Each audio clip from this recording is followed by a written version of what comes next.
Order! Order! You are an incorrigible delinquent at times. Behave yourself, man! Now, this week, a London Conservative Party candidate announced he was leaving the party, claiming the Tories have moved so far to the right that they are now at odds with moderate, socially liberal voters in the capital. Our reporter Jessica York caught up with the academic Nigel Fletcher, who's also the deputy leader of the Conservative opposition group in Greenwich, and began by asking him if the Tories have a problem in London. I think the Conservative Party does have a problem in London, precisely because the type of people that it has traditionally struggled to appeal to, younger voters, those with more liberal attitudes, ethnic minority voters, are precisely the type of people who are most prevalent in London. And in areas where the Conservatives have been strong, in the outer London suburbs, those type of voters are increasing as well. So there's an increasingly narrow band of support that the Conservatives can rely on in London, and the problem seems to be getting worse for them.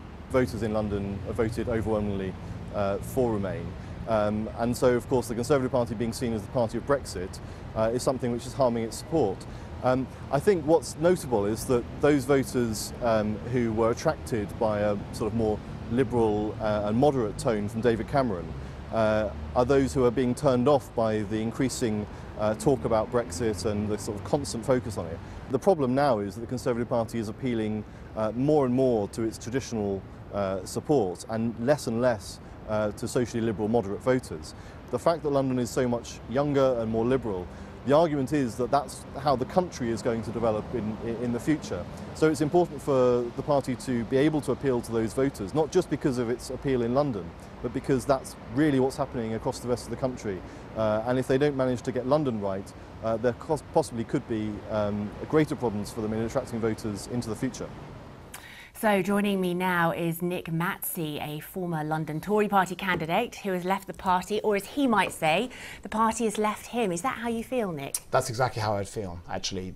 Since I started campaigning very heavily for the Conservatives in 2014 and 15 for the general election, the party felt very much one about social mobility, enabling people to bring about change. That's why David Cameron had such a great result in that election. Things have very much changed post-Brexit, the referendum. And the party now has become much more ideological, and the roots of pro-business, pro-technology, pro-opportunity seems to have gone, and we now have people like Mark Francois saying things like calling the chief exec of Airbus a Teutonic bully.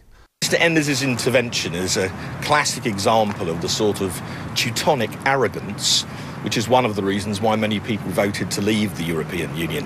If he thinks because he runs a big company, he can bully British MPs how to vote, he's going to be sorely mistaken. My father, Reginald Francois, was a D-Day veteran. He never submitted to bullying by any German, neither will his son. So if Mr. Enders is watching, that's what he can do with his letter. That's ideological language and probably going to cause people to lose their jobs. That's not what I would campaign for.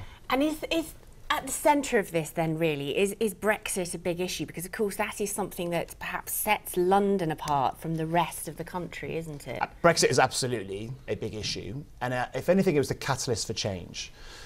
It's one of those things that allowed people to actually come out a bit more about their honest politics, what I think perhaps sometimes what they really felt. And they were enabled by some quite ugly campaigns that we saw, some ugly posters, a lot of mistruths, things as I call lies and fraud, and I think there is a huge amount of evidence for lies and fraud by the Leave campaign. And it enabled people to say and do things that they wouldn't otherwise normally do. And those people that were before in the franchises of UKIP or the BNP have now come, as Matthew Parris said at the Times, into the Conservative Party. Yes, because they have nowhere else to turn. That's a bold claim. Where do you go now? As a Conservative with a small c, but sort of self-confessed social liberal, where do you go now? At the moment, my intent is to run as an independent, and I hope there will be an army of independents that will join me across the nation and to stand up for the principles which they believe in, because at the moment there isn't really a party there.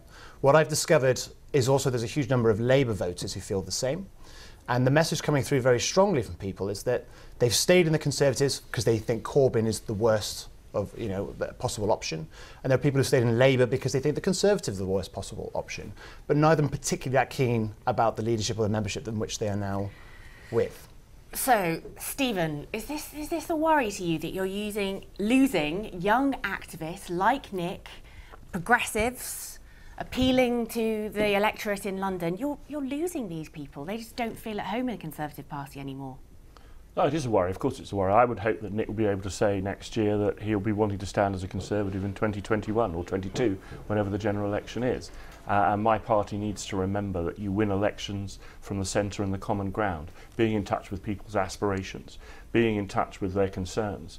And becoming too ideological, particularly about one thing that actually divides us. Would you say the the leadership of your party is too ideological at the moment on Brexit? No, I wouldn't say it's the leadership at all. I would say there are elements in my party, which Nick has identified, which are causing us to have an image which I think we need to consider very carefully. As I say, we know that we've won elections because we came and got on the common ground with other people, with the people's and the voters' aspirations, not only in London but across the country. And Rashanara, I mean, why aren't you capitalising on this and absolutely smashing the Conservatives? I tried recruiting Nick to the to the Labour Party earlier on before we joined the studio. But I think that both parties do. Nick's right that both parties have their challenges in trying to reach out to those who feel that we're not speaking for them, and we have our own issues. So this is a bigger political problem for the country and for political parties about how we provide a prospectus that speak to people who feel alienated from politics for quite different reasons than in the past. The Conservatives have a toxicity issue about, in fact, race and immigration, as well as being inward-looking. Theresa May started the mantra many years ago by calling her party the nasty party. It's beginning to resurface again because of Brexit debates. We have our own issues, which I recognise that we are working to address. OK, Rashanara, thank you very much. Nick, we wish you well and we hope you find a home. Thank you. Thanks very much for joining us.